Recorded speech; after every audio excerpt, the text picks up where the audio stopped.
316 атқыштар дивизионына да келіп жеттім. Енді Бауыржан Момышұлымен жолықсам, соғыста қалай жеңсек болады? Тәртіп жеңістің негізі.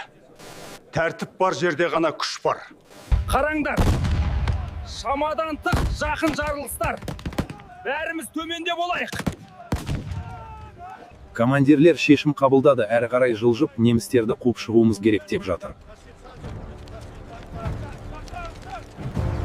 Біз алға жылжып барамыз, колонна тоқтамайды.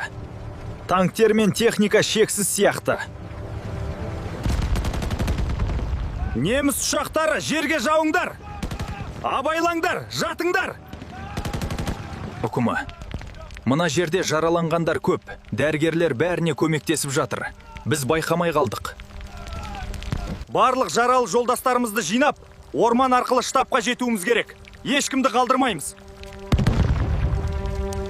Орманда тыныш көрінеді, бірақ әр сәтте ұрыс қайта басталуы мүмкін. Барлық жаралын алып шығуымыз керек. Орманда күтпеген жерден партизандарға жолығып қалдық. Олар жаралыларға көмектесіп, бізді қауіпсіз жолға бағыттады. Партизандар бізге қосылды. Қауіп азаймай тұр, бірақ енді жаралыларды алып шығу оңайырақ болады. Партизандардың басшысы Қасым Қайсенов екен. Ол бізге жаралыларды алып шығуға көмектесіп, қауіпсіз жол көрсетті. Қасым Қайсенов алда жүріп, бізді қауіпсіз жолға бағыттап жатыр. Жаралыларға тез көмек көрсетіп жатырмыз. Біз енді осында қаламыз.